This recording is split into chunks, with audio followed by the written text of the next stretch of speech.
Jainism in universal terms. Jain दर्शन वैश्विक परिप्रेक्ष्य में और प्रायोगिक रूप में सीखने के लिए तत्पर आप सभी जिज्ञासुओं की जिज्ञासा का हम स्वागत करते हैं। पिछली 3 कक्षाओं में हमने जैन दर्शन का मूलभूत मंत्र सूत्र नमोकार के बारे में थोड़ी सी जानकारी प्राप्त की। नमोकार पंचपदी है और प्रत्येक पद में आत्मा की विविध अवस्थाओं को ही प्रणाम किया गया है। यह जीवात्मा जब सम्यक दृष्टि से संपन्न होती है तो साधु कहलाती है, 5वां पद साधु का।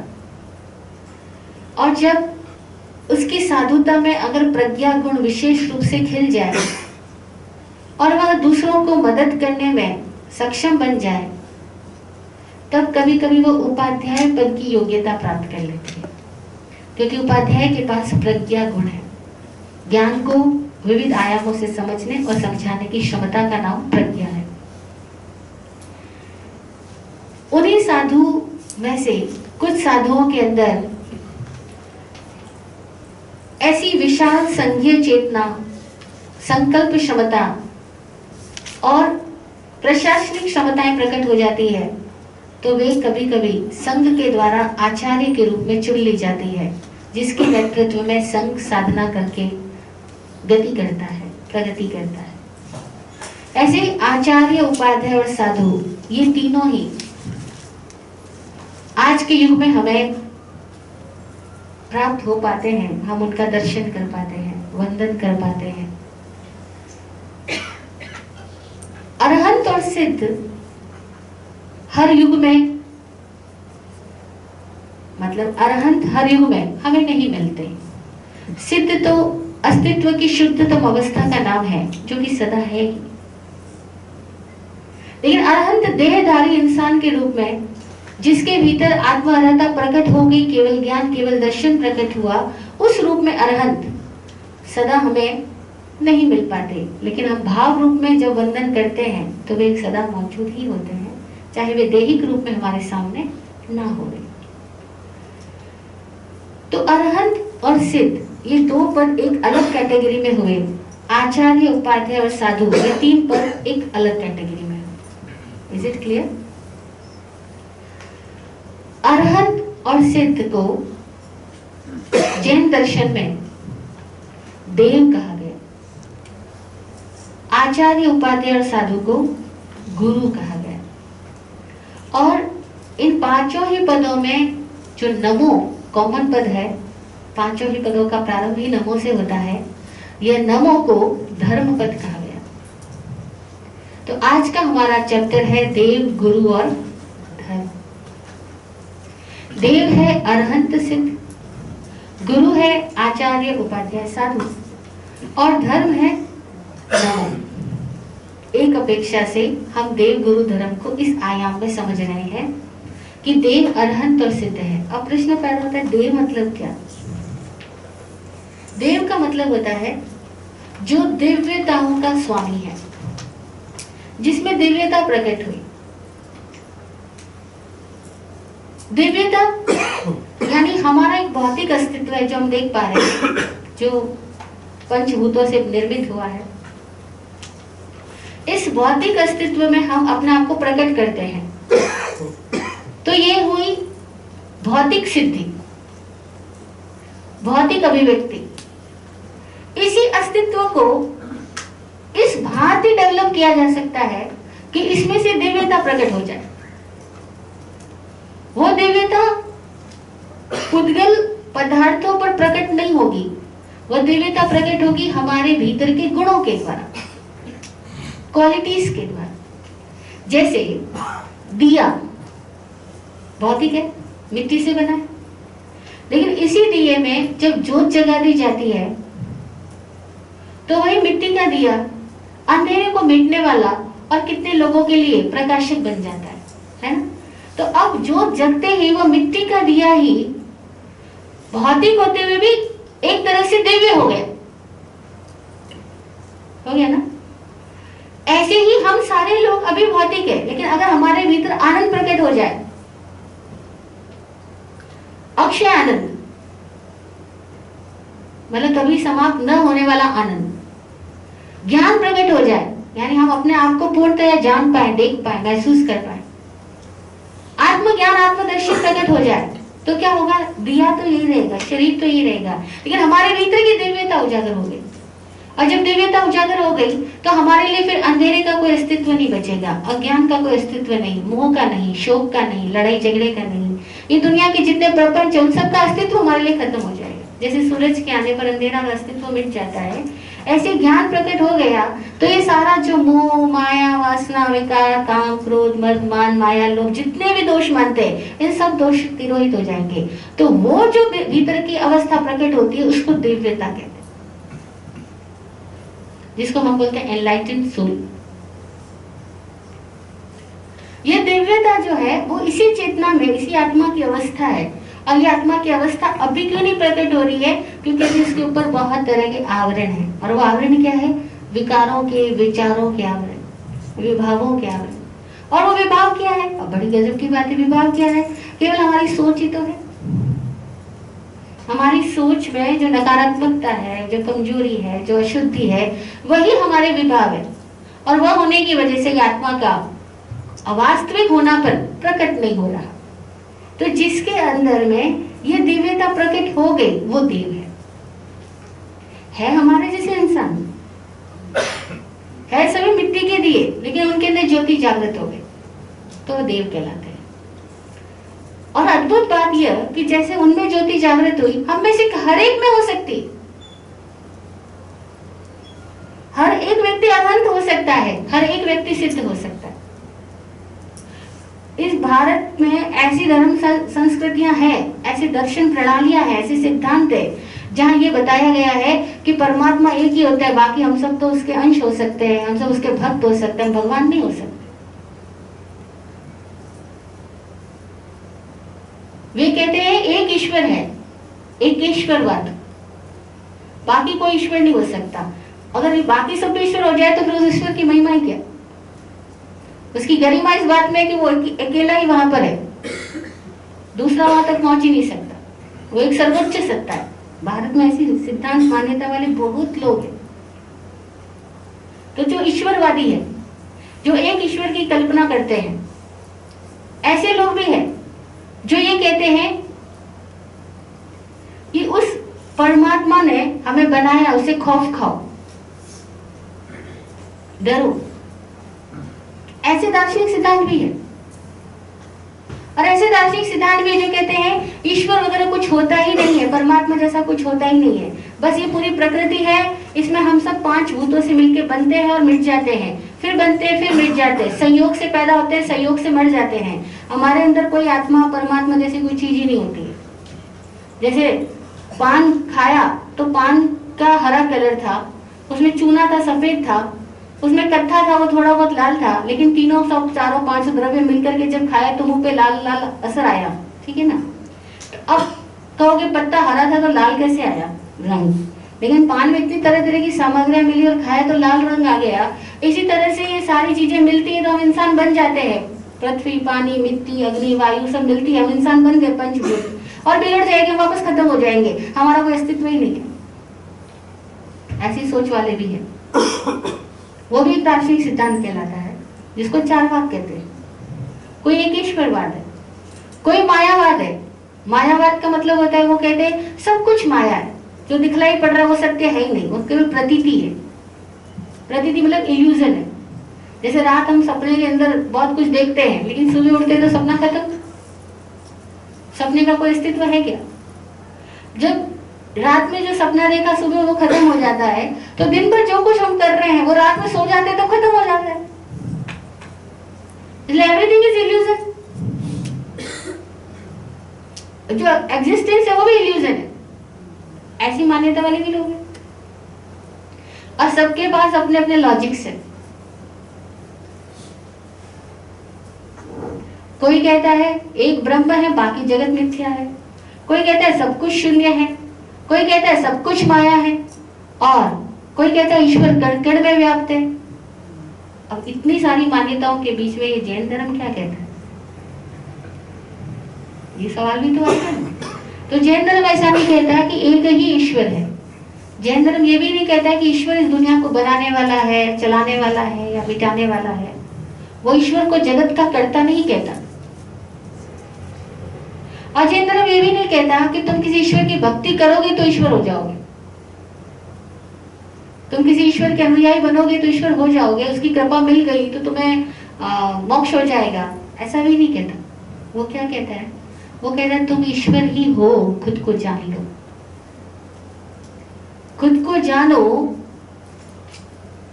खुद के स्वरूप को पहचानो तो आप ही परमात्मा हो, आत्मा ही परमात्मा।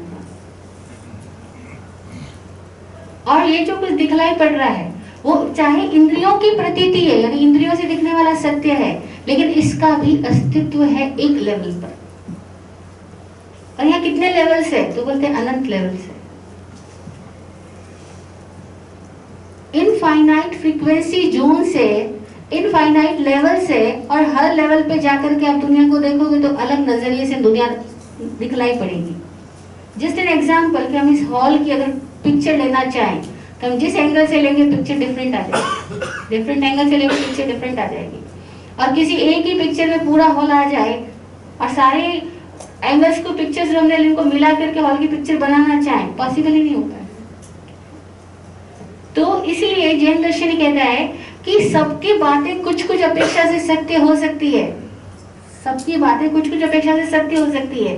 और परम सत्य यह है कि आप ही अपने मालिक हो, आप ही अपने आप को बनाते हो, आप ही अपने आप को रूप बदलते हो, और आप ही हो जो अपने पुराने रूप को खत्म करते हो। यानी generating power, operating power and destroying power, तीनों पावर GOD तीनों आपके अंदर है। तो वो देवता कौन हुआ? वो आप ही हुए। और जिसने अपनी इस डिवाइन अवस्था को मैनिफेस्ट कर लिया वो अरहत और सिद्ध हुए। इसीलिए देवता कौन हुए? अरहत और सिद्ध हुए। अब देखो दोनों बातें समझना, देवता अरहत सिद्ध है और देवता हम सब हो सकते हैं।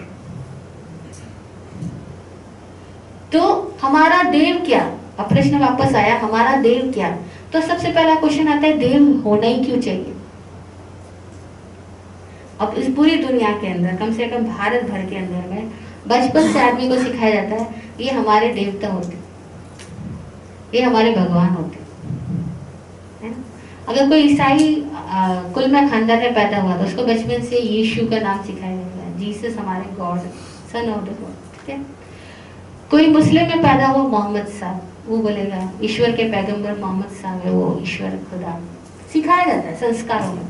जैनों के अंदर सिखाया गया 24 भगवान अपने देवता, ठीक है ना। हिंदू में पैदा होगा कोई कहेगा राम भगवान है, कोई कृष्ण भगवान है, कोई बौद्ध कुल में पैदा हुआ उनको कहेंगे बुद्ध भगवान है।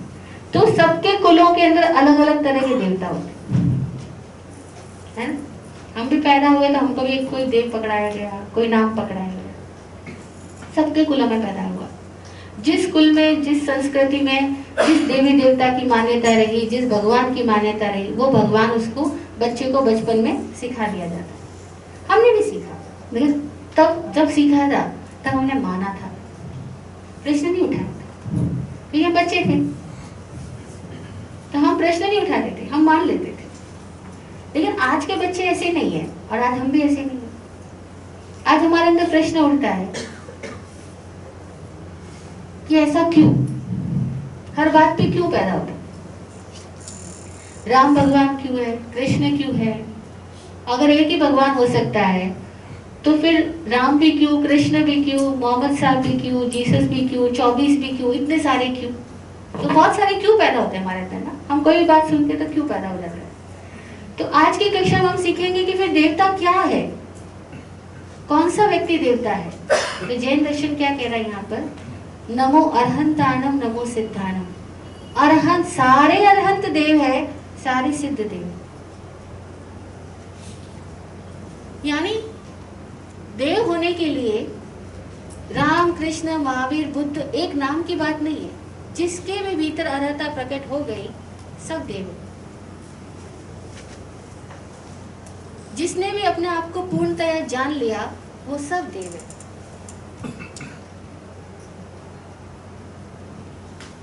देव होने के लिए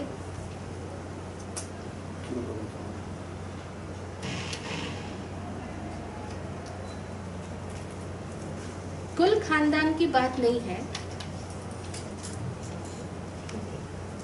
देव होने के लिए हमें ये नहीं देखना कि राम, महावीर, कृष्ण हम कुल की वजह से देवता को मान रहे हैं, या हम जैन कुल में पैदा हुए इसलिए हम 24 तीर्थंकरों को देव मान रहे हैं।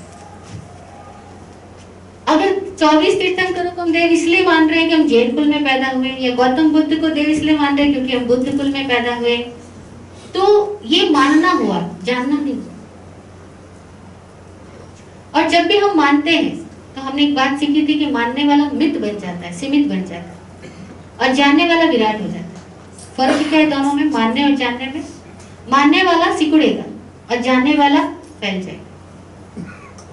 जानने वाले के भीतर शंका नहीं रहेगी और मानने वाले के भीतर कहीं ना कहीं संदेह हमेशा रहेगा। मानने वाले के अंदर क्वेश्चंस कहीं ना कहीं दब जाएंगे लेकिन बने रहेंगे, और जानने वाले के अंदर फिर कोई क्वेश्चन नहीं रहेगा। ये अंतर है मानने और जानने। तो हम देव माने या देव को जाने, मान तो हम रहे हैं क्योंकि बचपन से हमें सिखा दिया गया 24 भगवान देव, पर हम जान रहे हैं, हम जानने की यात्रा पर है।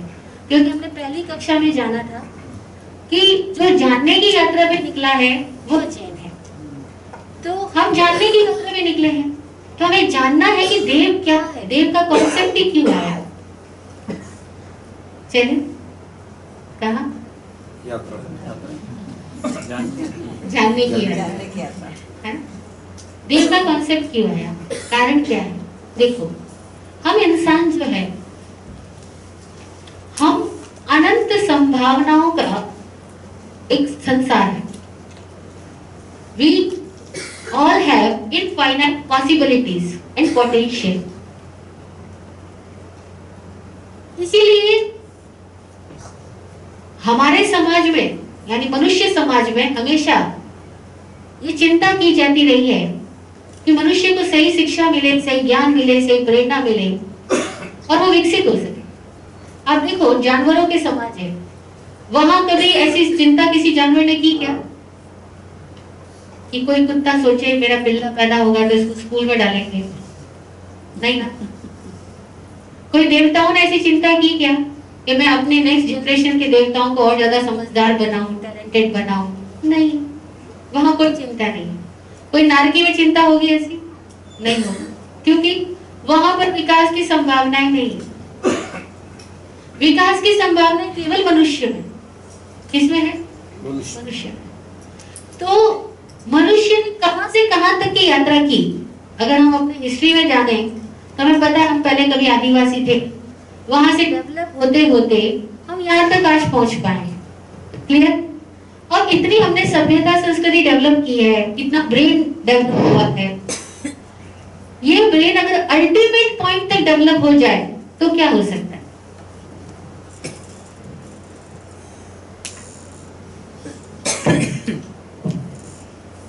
जय हो।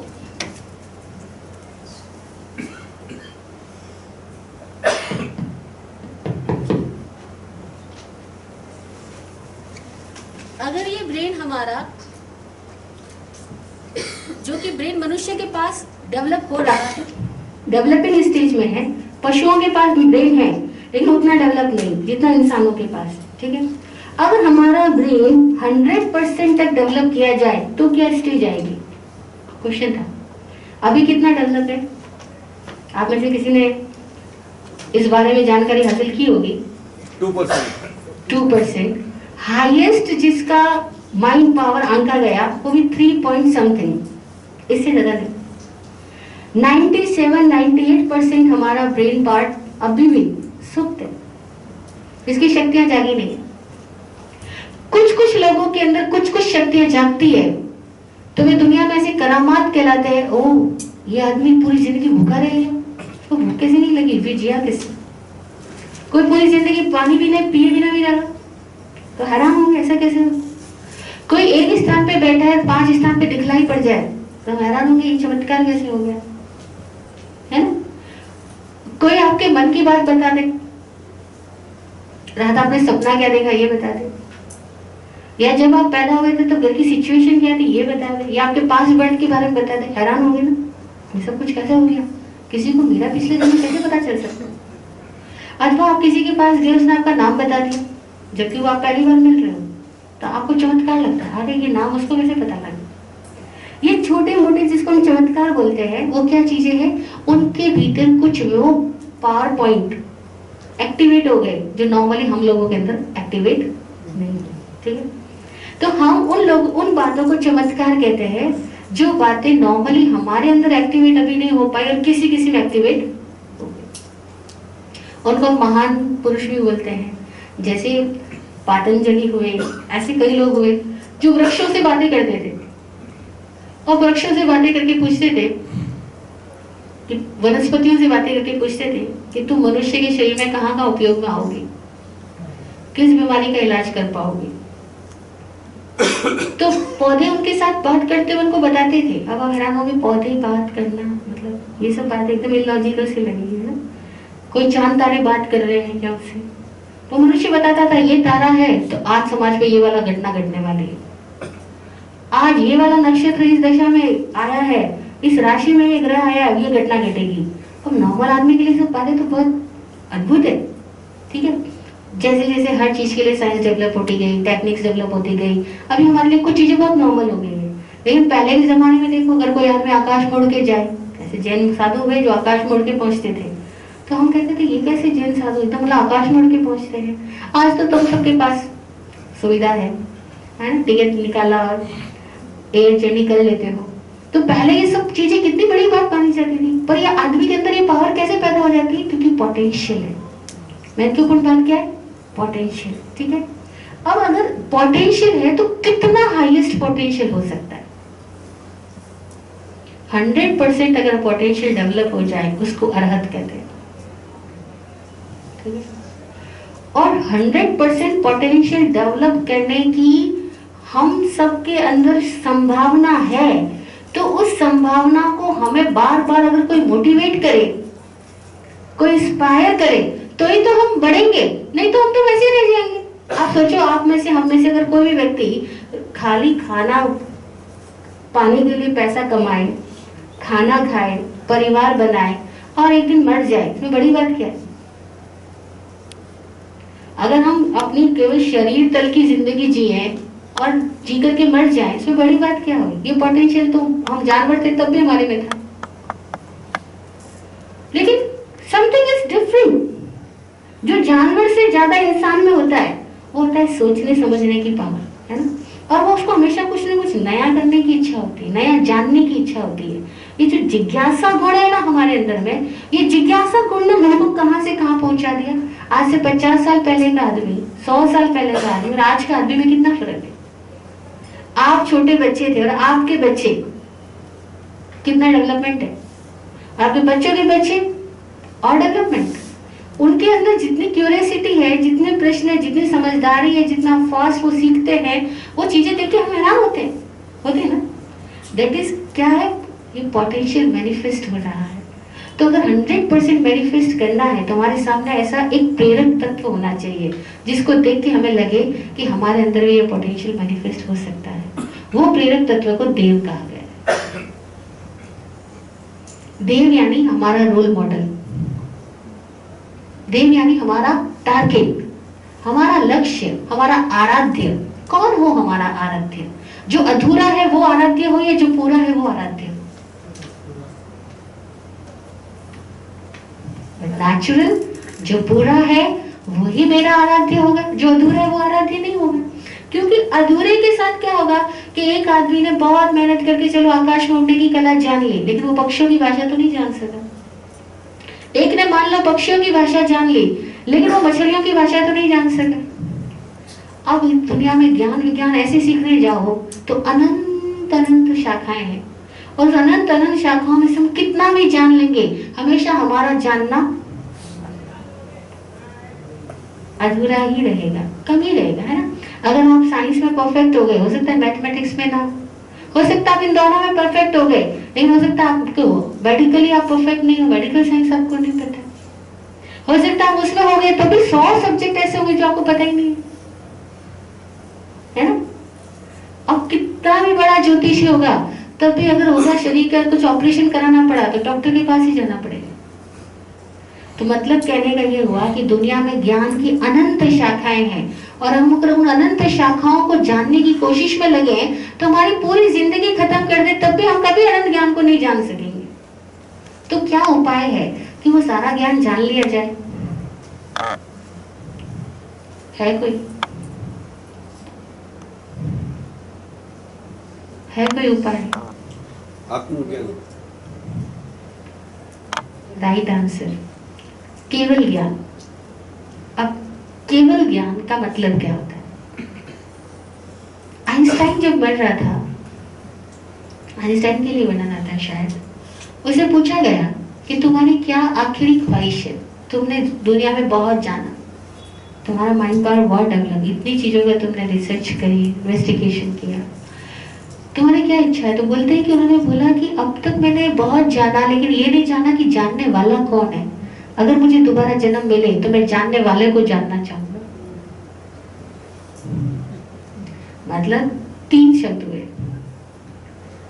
ज्ञाता जानने वाला, जाना जा रहा ज्ञेय, और जो जान रहा दैट इज ज्ञान। वापस आइए, ज्ञाता, ज्ञेय और ज्ञान। ज्ञाता नोर, नोर जो जान रहा है, ज्ञेय जो जानने योग्य सब्जेक्ट से, और ज्ञान दैट इज नॉलेज जो जान रहा है, जानना, जानना it is knowing that is knowledge. ज्ञाता, ज्ञेय और ज्ञान। अब हम विषयों को जान रहे हैं, सब्जेक्ट्स को जान रहे हैं, ये ज्ञेय पदार्थ है, ये इनफाइनाइट है, हम कितना भी जाने कभी भी पूरा नहीं जान सकेंगे, ठीक है। अगर हम उस ज्ञाता को ही जान ले जो कि इनको जान रहा है तो हमने सब कुछ जान लिया, क्योंकि जानने वाले के पास क्षमता है जानने की। अगर जानने की क्षमता उद्घाटित हो जाए तो क्षमता 100% उद्घाटित हो जाए, मतलब मैनिफेस्ट हो जाए, तो जितने भी जानने योग्य चीजें हैं वो ऑटोमेटिक उसमें जान ली गई। आप पत्ते पत्ते पत्ते पत्ते जानने की कोशिश करो, नहीं जान सकोगे, लेकिन आप एक बीज को ही समझ लो तो पूरा वृक्ष समझ में आ जाएगा। ओके, बीज रूप ज्ञान उसको कहते हैं केवल ज्ञान। केवल ज्ञान मतलब आत्मज्ञान। आत्मज्ञान मतलब खुद को जान लिया तो पूरे जगत को जान लिया। क्यों? क्योंकि खुद के अंदर जितना अभी आवरण है उतना ज्ञान का अभाव है, और खुद के अंदर के आवरण हट गए। आवरण यानी जो हमें कवर्ड कर रहे हैं अंदर के ज्ञान को, उस कवर्ड को हमने हटा दिया तो क्या हुआ कि ऑटोमेटिक इतना प्रकाश हो गया कि सब कुछ चीजें उसमें जान ही ली गई। उसका नाम है केवल ज्ञान। वो केवल ज्ञान जिसमें प्रकट हुआ वो अरहंत अवस्था, हमारे यहाँ उसको अरहंत अवस्था कह रहे हैं। अन्य दर्शनों में इसको वेद कहेंगे, संबोधि कहेंगे, कुछ भी अलग अलग शब्द कहेंगे। हमारे यहाँ उसको अरहंत अवस्था और सिद्ध अवस्था कहा जा रहा है कि सिद्ध हो गया यानी कंप्लीट जान लिया। तो उसने जाना किसको? हकीकत में खुद को। जैसे खुद को जाना, और खुद को जानने का मतलब क्या हुआ? ज्ञान तो अंदर ही है, मतलब ज्ञान तो हम ही है। हम और ज्ञान एक ही चीज है। फिर से समझना, हम और ज्ञान एक ही चीज है, लेकिन हम और ज्ञान अभी हमारे ज्ञान प्रकट क्यों नहीं है? क्योंकि हमारा ज्ञान अभी छोटे छोटे विषय बिंदु पे अटक गया। कुछ सब्जेक्ट के साथ जिसको हमने जाना उसके साथ हमने अपने दृष्टि को अटका दिया। तो क्या हुआ? हमारी दृष्टि अटक गई, यानी मिथ्या दृष्टि हो गई, सम्यक दृष्टि नहीं रह पाई। सम्यक दृष्टि मतलब एवरी मोमेंट। सम्यक का अर्थ समझा, थोड़ा सा प्लीज कंसंट्रेट होना, जरा भी चूक गए तो हट जाओगे। सम्यक दृष्टि का मतलब है समय मात्र में दृष्टि होना, यानी प्रेजेंट मोमेंट टू मोमेंट हम दृष्टि में रहे, मोमेंट टू मोमेंट हम सजग रहे, तो हम ज्ञान में होते हैं। लेकिन हम क्या होते हैं? किसी मोमेंट सजग होते हैं लेकिन फिर अगले मोमेंट हम विचारों में चले जाते हैं। जैसे अभी आप सुन रहे हो, एक पल के लिए आप सम्यक हुए, पूरा ध्यान यहाँ है, आपको समझ आया, लेकिन अगले पल कोई विचार आ गया, कोई याद आ गई, कोई ख्याल आ गया और आप गायब हो गए। तो जैसे गायब हुए तो क्या हुआ? इस क्षण जो नया ज्ञान हो रहा था वो नहीं हुआ, अब आप पिछले ज्ञान में चले गए। तो क्या हुआ? दृष्टि खंडित हो गई, सम्यक नहीं रह पाई। जैसी दृष्टि खंडित हुई मिथ्या में चले गए। मिथ्या में चले गए यानी पास्ट फ्यूचर कहीं भी चले गए। जो अवेलेबल नहीं है, जो उपलब्ध नहीं, जो मोमेंट में नहीं है, वो गायब होते ही मिथ्या में गया। तो जैसे ही मिथ्या में गए तो क्या हो गया कि अब जो ज्ञान हो सक रहा था वो होना बंद हो गया। तो दैट इज सम्यक दृष्टि, समय की दृष्टि, मोमेंट में, प्रेजेंट मोमेंट में प्रेजेंट होना, दैट इज सम्यक दृष्टि। ओके, इसी को लोग दर्शन भी कहते हैं। सम्यक दर्शन कह दो, सम्यक दृष्टि कह दो, एक ही बात है। इसका संबंध सब्जेक्ट से नहीं है, आप किसको जान रहे हो उससे नहीं है, आप क्या हो, आप मोमेंट टू मोमेंट हो, अवेलेबल हो, प्रेजेंट में प्रेजेंट हो, दैट इज सम्यक दृष्टि। इसीलिए इसका संबंध जैन धर्म से, हिंदू धर्म से, बौद्ध धर्म से, किसी से धर्म से नहीं है, समझ लो। ये सारी केवल स्कूल्स के नाम है, जैन, बौद्ध, हिंदू, वैष्णव, सब कुछ स्कूल्स के नाम है। और इसके अंदर जो वोकेबलरी पढ़ाई जाती है, वो मतलब जो सब्जेक्ट्स पढ़ाए जाते हैं उसकी वोकेबलरी डिफरेंट है, लेकिन व्हाट इज मेन थीम वो है कि हमारी दृष्टि जो है वो मोमेंट टू मोमेंट है कि नहीं, हम सजग है क्या। जैसे हम सावधानता में होते हैं, प्रेजेंट मोमेंट में होते हैं, तो क्या होता है, वो ज्ञान हमारे अंदर ऑटोमेटिक होता है, हम ज्ञान रूपी है, हमारी दृष्टि यहाँ है तो हम ज्ञान रूपी है। लेकिन जैसे हमारी दृष्टि भटकी, कहीं अटकी, तो वैसे क्या हुआ, अब ज्ञान होना आवृत हो गया, ज्ञान नहीं हो पाएगा। पिछले किसी एकाध ज्ञान के साथ में, पिछले किसी जानकारी के साथ में हम अटक के रह गए। और पिछली जानकारी जो हमने अब तक प्राप्त की, सुनी सुनाई, माइंड में तो है ही, और वो माइंड हमें भ्रमित कर देता है। जैसे आपने कुछ सुना और इसके बारे में पहले कुछ सुन रखा था, तो क्या होता है कि पहले जो सुनी बात उसमें दिमाग चला जाता है, वो तो ऐसा कह रहे थे, वहां तो ऐसा पढ़ा था, वहां तो ऐसा सुना था, तो वो सूचना ने क्या किया, यहाँ से आपको हटा दिया। जैसे माइंड हटा, पास में गया, वैसे अब जो ज्ञान हो रहा था वो ज्ञान नहीं हो पाएगा, क्योंकि पिछली जानकारी के साथ हम जुड़ गए, अब प्रेजेंट ज्ञान नहीं हो पा रहा है। तो क्या है, हमारा स्वरूप ज्ञान रूप है, लेकिन हमारा ज्ञान क्यों आवृत हो जाता है, क्योंकि हमारी दृष्टि कहीं न कहीं अटक जाती है। ठीक है, और ज्ञान दृष्टि दोनों एक ही चीज है। दृष्टि हमारा इस समय का अनुभव और ज्ञान इस समय की जानकारी जो हमें हो रही है। तो जैसे ही दृष्टि अटक जाती है, ज्ञान नहीं हो पाता, तो हम आरोप पर आवरण आ जाता है। जब ये बात समझ आ जाती है, व्यक्ति समय में आने लगता है, तो धीरे धीरे अभ्यास से और सजगता से ऐसी घटना घट सकती है कि हमारे भीतर का ज्ञान प्रकट हो जाए, यानी हमारी दृष्टि इतनी निर्मल हो जाए कि हम जहाँ हैं वहीं हैं, आगे पीछे में हमारा दिमाग अटकना बंद हो चुका है। आगे पीछे में यानी भूत भविष्य में दिमाग का अटकाव बंद हुआ और हम जहाँ हैं वहाँ कंप्लीट होने लग गए। तो वो क्षण के अंदर कभी कोई व्यक्ति को समय के आयाम में प्रवेश होगा तो केवल ज्ञान हो जाता है। वो केवल ज्ञान को हम देवत्व अवस्था कहते हैं, मतलब उसने अपना एक्चुअल, अपनी योग्यता को उद्घाटित किया। ये योग्यता हम सब के अंदर उद्घाटित होने को है। अब ये हो, इसके लिए हम क्या कर रहे हैं, जिसके अंदर उद्घाटित हुई हम उस अवस्था को अपना इष्ट मान रहे हैं। अब ये अवस्था हमारा इष्ट है, मतलब हमारा होना कैसा हो, ये हमें सीखना होगा। अब वापस से समझो, हम कोई मान्यता वाले धर्म की बात नहीं कर रहे कि हम किसी 24 तीर्थंकर को मान रहे हैं। अच्छा, मानने से न मानने से क्या हो जाएगा? मैं महावीर स्वामी को मानूं या ना मानूं, से महावीर स्वामी को फर्क पड़ता नहीं, मेरे को फर्क पड़ता नहीं। मैं बोल भी तो महावीर स्वामी की जैसे, क्या हुआ, शब्द बोला, ऐसे हुआ क्या? समझ रहे हैं ना लॉजिक क्या है? आप कह दो मैं 24 भगवान को मानती हूँ, मानने से क्या हो? Anything happens with you? Nothing, खाली आप बोलने के बोल लोगे।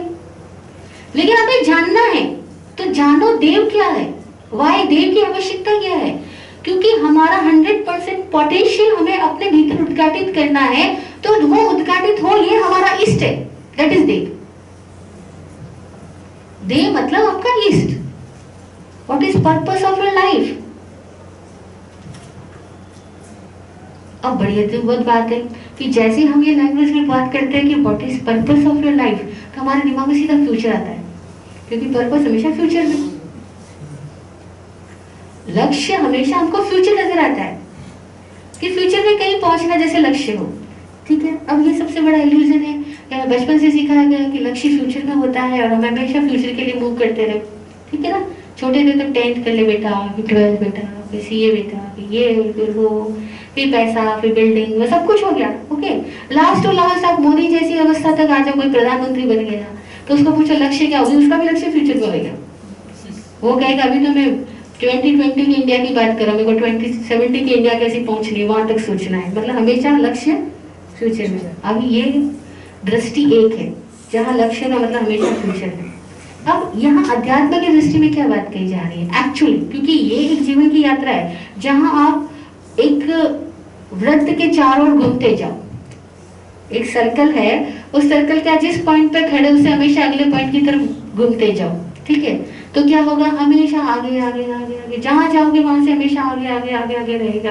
और तब क्या होगा, जिस भी पॉइंट पे जाओगे आपसे आगे भी कुछ लोग होंगे, आपसे पीछे भी, आपके आगे भी कोई आकर्षण होगा, आपके पीछे भी कोई ना कोई आकर्षण होगा, और तब आगे और पीछे के आकर्षण में आदमी हमेशा उलझा रहेगा। That is conflict. ठीक है, ये कॉन्फ्लिक्ट स्टेज हम सबके अंदर है। हम सबके भीतर आगे और पीछे का कोई ना कोई अट्रैक्शन है ही, पास्ट का होगा या फ्यूचर का, कोई कोई अट्रैक्शन है। और तब क्या होता है, हमारी चेतना हमेशा आगे पीछे में मूव करती रहती है और हमारा जानना कभी सम्यक नहीं होता। मतलब प्रेजेंट मोमेंट में हम कंप्लीटली प्रेजेंट नहीं होते, हम सम्यक नहीं होते। और तब क्या होता है, हमेशा तनाव में ही रहते। वो तनाव थोड़ा बहुत कम ज्यादा होता है, लेकिन होता सबके अंदर में है। और उसी का नाम कषाय है, उसी का नाम क्रोध मान माया लोभ। व्हाट इज क्रोध मान माया लोभ? अगर देखने जाओगे तो आपको समझ आएगा कि जैसे मेरे अंदर कोई कामना पैदा होती है, और वो कामना पास्ट को लेके होगी, फ्यूचर को लेके होगी। और क्यों पैदा हो रही है? क्योंकि प्रेजेंट में मैं नहीं हूँ, तो हमेशा कोई कोई चीज का अट्रैक्शन रहता है। और जैसे वो अट्रैक्शन पैदा होता है तो काम पैदा होते ही वो इच्छा पूरी नहीं हुई तो क्रोध पैदा होता है, पूरी हो गई तो मान पैदा होता है, पूरी कैसे करूं इस टेक्निक में माया आती है, और पूरी होने लग जाए तो और चाहिए, दैट इज लोभ आने लगता है। तो सारी चीजें पैदा कहाँ से हो रही है? क्योंकि दृष्टि प्रेजेंट में नहीं है, समय दृष्टि नहीं है, हम समय में उपस्थित नहीं है, हम खुद में नहीं है, केंद्रस्थ नहीं है, तो हम बाहर भटकते हैं। अतः क्रोध मान माया लोभ ये चारों चीजें आती है। अब कोई आदमी कि मैं इनको हटाऊंगा, इनको लड़ूंगा, इनको मारूंगा, अरिहंता बन जाऊंगा, इज इट पॉसिबल? नहीं पॉसिबल। आप कितना कोशिश करते हो, गुस्सा नहीं करूंगा नहीं करूंगा, 2 दिन रोक लोगे, 4 दिन रोक लोगे, और किसी दिन आखिर मैं भी तो इंसान हूं, कैसे गुस्सा नहीं करूंगा, मैं कब तक सहन करूंगा, फिर गुस्सा करते हो। ठीक है, ये सब कुछ सबके साथ होता है और ये तब तक होता ही रहेगा जब तक हमारी दृष्टि सम्यक नहीं है, ज्ञान सम्यक नहीं। ओके, तो देव अवस्था जिसको हम अपना इष्ट कह रहे हैं, वो क्या है देव अवस्था? वो देव अवस्था ये है कि उन्होंने खुद के भीतर के आवरण हटा दिए। और वो आवरण हटाने का मतलब क्या हुआ? वो बैठ करके कुछ पेंटिंग हटा रहे थे, ऐसा नहीं था, क्योंकि भाषा की बड़ी मजबूरी। अब बोलते आवरण हटा दिए या कर्म मुक्त हो गए या कर्म का श्रय हो गया, तो हमें लगता है कर्म का श्रय होना यानी कोई कर्म जैसी कोई स्थूल अवस्था थी और वो एकदम से टूट फूट करके अलग हो गई, ऐसा मत समझना। और लोग ऐसे भी समझते हैं सम्यक दर्शन प्राप्त होना, सम्यक दर्शन एक रत्न है, तो वो रत्न ऐसे प्राप्त हुआ होगा, वो किसी ने ऐसे दिया रहेगा, कुछ आशीर्वाद मिल गया होगा, ऐसा कुछ नहीं है। इन सबको बहुत प्रैक्टिकल टर्म में समझो कि ये सम्यक दर्शन की प्राप्ति लोग बोलते हैं जन्मों जन्म तक भी नहीं होने वाली है, ये तो आज के जमाने में हो ही नहीं सकती है। ये सब धारणाओं के परे चले जाओ। बातें आज तक जो सुनी है ना सम्यक दर्शन को लेकर के, ज्ञान को लेकर के, और फिर वो लगते हो ज्ञान आज के जन्म में हो ही नहीं सकता, ये सब बातें छोड़ दो। इन बातों का अर्थ ही नहीं पता हमें, इसीलिए बातों के औचित्य भी नहीं, हटाओ। इस क्षण को समझो, ठीक है? इस क्षण में समझना व्हाट इज देव, कि हम अगर इस पल अपने भीतर प्रेजेंट में प्रेजेंट होते हैं कंप्लीटली, और ऑटोमेटिकली घटनाओं को हम यथार्थ देख पाते हैं, जैसा जब जो सामने आ रहा है उसमें अपना माइंड की पुरानी धारणाएं ऐड ऑन किए बिना देख पाते हैं, तो हमारा ज्ञान निर्मल होता है, दृष्टि निर्मल होती है, और तब हमारे भीतर काम क्रोध माया लोभ ऑटोमेटिकली पैदा नहीं होते हैं। जब ये अवस्था धीरे धीरे हर पल होने लग जाती है, तो जिसके भीतर ये अवस्था पल पल घटित होते होते इतनी घटित हो गई कि अब उनके भीतर में आवरण पैदा होने का कोई कारण ही नहीं बचा। आवरण का कोई कारण ही नहीं बचा, उनका ज्ञान पूर्ण हो गया, उसको केवल ज्ञान कहते हैं। केवल ज्ञान का मतलब द ओनली नॉलेज, होलिस्टिक। वो केवल कैसे हुई? क्योंकि अभी तो हमारा ज्ञान विषयों में बटा हुआ है, एक को जानते दूसरे को नहीं जानते, तो हमारा ज्ञान अनेकांत है। अनेकांत यानी अनेक कोणों में है, मल्टी डायमेंशनल है अभी हमारा ज्ञान, ठीक है। और एक क्षण ऐसा आता है कि जब हमारे भीतर का सूर्य प्रकट हो गया समझो, तो हमारे लिए कुछ अज्ञान बचा ही नहीं। जब अज्ञान बचा ही नहीं, उस दशा का नाम केवल ज्ञान है। तो वो केवल ज्ञान जिसमें प्रकट होता है वो देव है, और वो अवस्था हमारे में प्रकट हो, हमारे में प्रकट हो सकती है, ये संभावना है हमारे में। इसीलिए हमें कहा गया कि अपना गोल अल्टीमेट बनाओ, और अल्टीमेट देवत्व अवस्था है, और वो देवत्व अवस्था हमारे में आए, ये हमारा भाव होता है। इसीलिए हमारा देव कौन है? अरहंत और सिद्ध। अब फिर से समझो, अरहंत सिद्ध व्यक्ति रूप नहीं कह रहे हम, वो अवस्था रूप हमारे में आए। गुण रूप बोले तो अवस्था, ठीक है, गुण अवस्था वो कहते हैं। वो अवस्था हमारे में प्रकट हो, ये हमारा इष्ट है। अब है या नहीं? अभी तक तो नहीं था, क्योंकि पता ही नहीं था, तो कैसे होगा? पता हुआ तो शायद हो सकता है। अगर पता लगा कि मैं एक सूर्य की भांति हूँ, समझो, एक दूसरे एग्जाम्पल से समझो, शायद समझ आ जाए। हम एक सूर्य की तरह, तो सूर्य के होने पर क्या उसको अलग अलग पदार्थों को जानने के लिए कुछ अलग अलग उपाय करना पड़ता है? नहीं ना। सूर्य का होना ही सबको प्रकाशित कर देता है। सूर्य के होने से ही सारी चीजें दृश्यमान हो जाती है। तो समझ लो सूर्य रूप होना केवल ज्ञानी रूप होना है, ठीक है। और हम सब वो सूर्य रूप है, केवल ज्ञानी रूप है। लेकिन होता क्या है, हमारे ऊपर बादल आ जाते हैं, ठीक। और वो बादल किसके आते हैं? जिसको हम कह सकते हैं विकारों के बादल, विचारों के बादल, और वो विकार और विचार ही कर्म है, ठीक है। और वो कर्मों के बादल आने से क्या होता है कि अब सूरज की रोशनी जो है वो पूरी तरह प्रकट नहीं होती है। अब कभी कभी दिन में भी ऐसा हो जाता है कि इतने बादल काले काले आ जाते हैं कि सूरज की रोशनी एकदम, पता है सूरज है लेकिन फिर भी रोशनी एकदम अप्रकट हो जाती है। और तब हमें दिन में भी लाइट लगानी पड़ती है अपने घरों के अंदर, है ना। तो हमें ये सब दूसरे साधनों का उपयोग करना पड़ता है, जानकारी इंद्रियों से हासिल, मन से हासिल करनी पड़ती है, क्योंकि अंदर की लाइट नहीं है। और जैसे ही भीतर की लाइट प्रकट हो जाती है, उसके बाद में हमें कोई आर्टिफिशियल रोशनी की जरूरत नहीं बचती। तो अभी हमें सबको आर्टिफिशियल सुख चाहिए, आर्टिफिशियल सुविधाएं चाहिए, आर्टिफिशियल नॉलेज चाहिए, because of real knowledge covered है, ठीक है। और वो रियल नॉलेज जो है वो अनकवर्ड हो जाए, वो प्रकट हो जाए, उसके लिए हमारे भीतर सोच अवस्था आए कि हमारी ये अवस्था हो सकती है। पहले सोचो हो सकती है, ठीक है। और अब वो टेक्निक हमें सीखनी है। पहले तो हो सकती है, ये समझ आ गया तो देव तत्व समझ आया। हो सकती है और हो ये भावना है तो देव तत्व जीवन में आया। और यहाँ देव का मतलब ये नहीं कि मैं रामदेव को मान रहा हूँ, गुरु नानक देव को मान रहा हूँ, या ईसा मसीह, कोई वो किसी को मानना ही नहीं है। आप अपने अंदर जानोगे आपका देव क्या है। आप सूर्य हो और अभी बहुत सारे बादल है, आप क्या चाहोगे? बादल छट जाए, मैं अपने पूर्ण प्रकाश में आ जाऊं, अपने पूर्ण स्वरूप में आ जाऊं, वो मेरा देव तत्व है। इसलिए उस अवस्था को अरहत और सिद्ध, इस वोकेबलरी में अरहत और सिद्ध अवस्था कहा गया है। और कहा गया कि ये हमारा देवता है, ये हमारा आराध्य है, मतलब हमें ऐसा होना है। ऐसे बहुत लोग हुए हैं तो हम भी हो सकते हैं। ऐसे बहुत लोग हुए हैं जिनके भीतर पूर्ण सूर्य प्रकट हुआ है, तो हम भी हो सकते हैं। हो सकते हैं, किसको लग रहा है हो सकते हैं?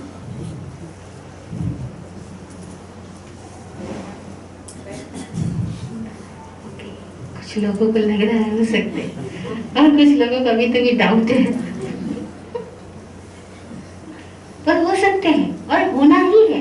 क्योंकि उसके हुए बिना हमारे भीतर हमेशा अशांति रहेगी, बेचैनी रहेगी, हमेशा ही पीड़ा रहेगी, हमेशा ही दुख दर्द तकलीफें सारी कुछ रहेगी, क्योंकि हम अपने वास्तविक स्वरूप में नहीं आए हैं ना। इसीलिए हमारे अंदर हमेशा क्या होगा, देवता कहते दिव्यता, दिव्यता बोले तो प्रकाश, ठीक है। और हमारे अंदर अंधेरा है, तो अंधेरे में क्या होगा, हमारे अंदर व्याकुलता होगी कि नहीं हमारे में भी प्रकट हो। और देखो जिसमें थोड़ी बहुत प्रकट हो गई, हम उसके भी कितना आनंदित होते हैं, जिसमें थोड़ी बहुत दिव्यता प्रकट हुई, जिसने थोड़ा भी अपने आप के साथ रहना सीख लिया, हम देखते हैं यार इस आदमी को कोई रुला नहीं सकता, कोई हंसा नहीं सकता, कोई परेशान नहीं कर सकता, ये आदमी किसी के द्वारा दुखी नहीं किया जा सकता है। तो जब आप किसी ऐसे आदमी को देखो जो किसी के द्वारा दुखी सुखी नहीं किया जा सकता है, तो आपको क्या फील होता है? उसके सामने लगता है मैं कितना बौना हूँ, मैं क्यों नहीं ऐसा हो सकता, लगता है। अब तक कभी कभी उनको देख के आपके मन में श्रद्धा भी आती होगी, यार कैसे इंसान है, इतनी विपत्ति आई लेकिन उनके भीतर की समता खत्म ही नहीं हुई, शांति रही, इतने लोगों ने इंसल्ट कर दी लेकिन उनको कुछ फर्क नहीं पड़ा। तो ऐसे लोगों को देख के आपके मन में क्या आता है?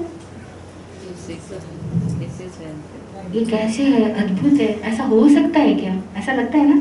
तो जैसे उनमें थोड़ी सी दिव्यता आई तो हमें लगा बहुत बड़ी बात है, मेरे रोल मॉडल मेरे पापा है, क्योंकि वो तो हर हाल में समता में रहे, ऐसा लगता है ना। तो जैसे वो आपको लगता है कि वो आपके रोल मॉडल हुए, वो कंप्लीट परफेक्शन की अवस्था देवत्व है, वो देव तत्व है। और देव तत्व मतलब हमारा आज यहाँ हम हैं पर हम ऐसा हो सकते हैं, इसीलिए ये हमारे लिए जानने योग्य है कि हमारा 100% पोटेंशियल क्या होता है। अगर वो मैनिफेस्ट हो जाए तो क्या अवस्था होती है, दैट अवस्था इज कॉल्ड अर्हत अवस्था, सिद्ध अवस्था, और उसको एक वर्ड में कहा गया देव तत्व।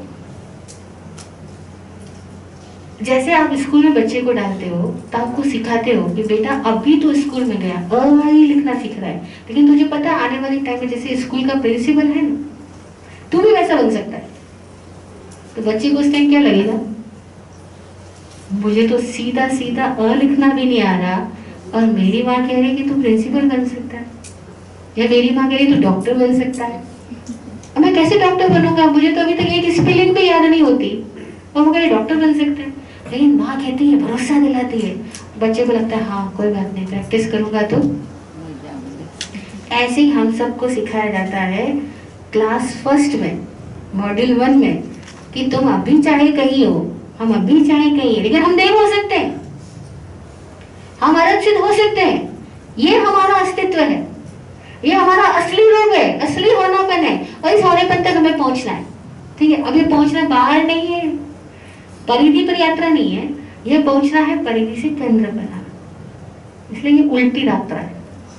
मतलब ये यात्रा बाहर कुछ चीजें सीख करके पहुंच जाओगे ऐसा नहीं है, ये केवल बाहर से तो इसलिए सुन रहे हैं कि बाहर की चीजों को खाली कर सके और फिर अपने ही भीतर की अवस्था में आ जाएंगे। तो इतनी है बाहर की कक्षा और इसको धार्मिक कक्षा में ये फर्क होगा कि यहाँ आपको अपने आप में आना सिखाया जाएगा, और बाहरी दुनिया में आपको सिखाया जाता है कि इतने वर्ड्स याद कर लो कि दूसरे कोई वर्ड्स बोले उनसे ज्यादा वर्ड्स तुम बोल सको और उनको ओवरकम कर सको। ठीक है, मतलब कोई भी चीज में, चाहे वो वर्ड्स हो, चाहे वो तुम्हारा धन संपत्ति हो या कुछ भी हो, वो इतना ज्यादा कर लो कि दूसरों को ओवरकम कर सको। और यहाँ सिखाया जाता है कि खुद को इतना शांत कर लो कि खुद के भीतर को मैनिफेस्ट कर सको। तो पूरी यात्रा उल्टी हो जाती है। इसीलिए भौतिक की शिक्षा और आध्यात्मिक की शिक्षा, दोनों शिक्षाएं बिल्कुल एक दूसरे से अपोजिट होती है। एक वृत्त पे घूमना सिखाती है, एक केंद्रस्थ होना सिखाती है। Is it clear? जो केंद्र पे कंप्लीटली केंद्रस्थ हुए, यानी सेंटर पॉइंट पे आए और 100% आ गए, अब उन व्यक्तियों को पूरा परिधि किस में आ जाती है? केंद्र। परिधि किसकी वजह से? केंद्र की वजह से। और अगर हम केंद्र में पूरे केंद्रस्थ हो गए तो परिधि का सारा ज्ञान, केंद्र में खड़े व्यक्ति को पूरी परिधि का ज्ञान होता है। तो केवल ज्ञान को अनंत ज्ञान भी कहा जाता है तो वो केवल ज्ञान, द ओनली नॉलेज, लेकिन उसी ज्ञान को अनंत ज्ञान भी कहते हैं। क्यों अनंत ज्ञान कहते हैं? क्योंकि वो केंद्र पे आया तो परिधि के अनंत कोण, अनंत बिंदु, सबका ज्ञान उसको अपने भीतर हो गया। Is it clear? यस। कोई डाउट तो नहीं?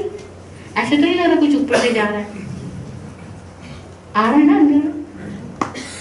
फिर से शांति से हम समझें कि हम सूर्य की भांति, और हमारे भीतर में वो अवस्था प्रकट हो जाए, उसका नाम है देव तत्व। वो है हमारी दिव्यता। वो दिव्यता हम सब में है, योग्यता के रूप में है, लेकिन उस योग्यता को हमें उजागर करना है। और उजागर करने के लिए हमें समझ आए कि हमारी अवस्था कहाँ तक जा सकती है। तो इसलिए कहा गया अपना इष्ट क्या है? देव। और देव कौन है? अनंत और सिद्ध। क्लियर? लास्ट हम देव तत्व की बात कर पाए। आगे एक छोटा सा तत्व और ले लें। अब ये योग्यता उजागर करने की लिए हमें इस टाइम में कौन मार्गदर्शन देगा, कौन समझाएगा, किसको देख करके हम पहचान पाएंगे कि हाँ इनमें दिव्यता प्रकट हुई है, उसको कहते हैं गुरु। ठीक है, वो गुरु शब्द को गुरु क्यों कहा गया? क्योंकि वो भारी है। गुरु कहते हैं भारी को। भारी क्यों है? जैसे गुरुत्वाकर्षण होता है ना, वो उसमें इतनी भार ग्रहण करने की क्षमता होती है कि भारी से भारी चीज को अपनी ओर आकर्षित कर लेता है। ऐसी गुरु की वो चेतना है कि उस चेतना ने अपने भीतर की दिव्यता को इतना प्रकट कर लिया है कि उसके पास हम जैसे लोग जाते हैं तो ऑटोमेटिकली उनके अट्रैक्शन में जाकर के हमारे अंदर में भी वो पॉइंट्स एक्टिवेट होना शुरू हो जाते हैं। तो जिसके पास जाकर के हमारे अंतर की चेतना की योग्यता के पॉइंट्स एक्टिवेट होना शुरू हो जाए वो गुरु होता है। ओके, देव के बाद देव कंप्लीट अवस्था है और गुरु उस कंप्लीट अवस्था को अपने में डेवलप कर रहा है, कर चुका है बहुत कुछ। तो उनके पास अगर हम चाहते हैं तो हमारे में भी कुछ ना कुछ होता है। इसीलिए हम गुरु को अपना आराध्य मानते हैं, देव गुरु। और उस गुरु की अवस्था मतलब गुरु के पास जाकर के हमारे अंदर जो उजागर होने लगता है वो है हमारा अपना स्वभाव, दैट इज धर्म। हमारा स्वभाव प्रकट होने लगता है, वह है धर्म। तो देव, गुरु और धर्म, ये तीनों तत्व हमें पहले सीखना है। क्योंकि कोई भी कार्य शुरू करने से पहले हम उस कार्य का परिणाम क्या होगा, उस कार्य का लक्ष्य क्या है, क्यों वो कार्य कर रहे हैं। जैसे कोई जर्नी शुरू कर रहे हो तो आप कहाँ पहुंचने वाले हो, किसके लिए जर्नी कर रहे हो, ये तो क्लियर होना चाहिए ना। तो इसीलिए हमें पहली कक्षा में ये सीखना होता है हमारा देव क्या है, किधर जाने को है, क्यों आए हो इस कक्षा में, क्यों समझना है इस धर्म को, क्या आवश्यकता है। तो हमें क्लियर हो कि हम देव रूप है, हमारे भीतर का देव तत्व प्रकट करना है। इसीलिए हमारा आराध्य देव है। प्रकट करने में जो हमारे को वाणी से सहायता देता है, अपनी उपस्थिति से सहायता देता है, अपनी दृष्टि से सहायता देता है, वो हमारा गुरु है। और तब जो हमारे अंदर प्रकट होता है वो हमारा धर्म है, हमारा स्वभाव हमारा धर्म है, हमारा स्वरूप हमारा धर्म है। हम अपने असली फ्रीक्वेंसी में, अपनी हार्मनी में, अपनी रिदम में आने लगते हैं। और तब जैसे कोई बीज अपनी स्वाभाविक दशा में प्रकट होने लगे तो ऑटोमेटिकली वो बीज एक दिन पौधा, एक दिन वृक्ष, एक दिन उसके ऊपर फूल फल खिलते हैं और वो हजारों लाखों बीजों को जन्म देने वाला बन जाता है। एक छोटे से बीज का अगर पोटेंशियल डेवलप हो जाए तो वो बीज कहाँ से कहाँ चला जाता है ना, ट्रू ना। ऐसे हमारा पोटेंशियल डेवलप हो जाए तो क्या होगा, पूरा विश्व का ज्ञान हमारे में और हमारा अस्तित्व पूरे विश्व में व्याप्त हो जाएगा। इसीलिए जैनिज्म यूनिवर्सल टर्म तक ले जाएगा। कैसे? देव गुरु धर्म की सम्यक ज्ञान हो जाए। तो हमें सम्यक ज्ञान हो। हमारा धर्म है अपने स्वरूप में आना। स्वरूप में आने में जिसकी वाणी, जिसकी दृष्टि, जिसका अतिशय हमें सहायक है वो गुरु है। गुरु में गुरुत्वाकर्षण है, वो हमारी चेतना को ऊपर उठाता है, आकर्षित करता है और उसमें से बहुत सारे कण निकाल देता है, बहुत सारे कणों को शुद्ध करके हमें ऊपर उठाता है और वो हमारे भीतर की दिव्यता को जगाता है। इसीलिए जब दिव्यता जगती है तो क्या होता है, दिए में ज्योत जग गई तो दिया गौण, ज्योत महत्वपूर्ण हो जाती है। शरीर गौण और आत्मा महत्वपूर्ण हो जाती है और वो आत्मा जग गई, प्रकाशित हो गई, इनलाइटेंड हो गई, वो अवस्था देव तत्व है। और वो अवस्था हम सब में हो, यही इस जीवन का लक्ष्य है। This is the purpose of life. वो बाहर कुछ पाना नहीं है, बाहर कुछ कहीं जाना नहीं है, वो अपने भीतर को जानना है और अपने ज्ञान को मोमेंट टू मोमेंट, सम्यक यानी मोमेंट टू मोमेंट। सम्यक मतलब सही नहीं, गलत नहीं, सही गलत सब रिलेटिव है। सम्यक यानी अच्छा बुरा कुछ नहीं, अच्छा बुरा ऑल आर रिलेटिव्स, मतलब सापेक्ष बातें हैं कि किसी अपेक्षा से कोई सही है, किसी अपेक्षा से कोई गलत है। लेकिन सम्यक का मतलब है समय मात्र में, समय मात्र में, प्रेजेंट में प्रेजेंट होना और ये हर पल होने वाली घटना। ठीक है, ये अवस्था में हमें जीना है। दैट इज सम्यक ज्ञान, दैट इज सम्यक दर्शन। सम्यक दर्शन कहो, सम्यक दृष्टि कहो, एक ही बात हो। क्लियर? इस तरह से हम जिए। जय हो। देव गुरु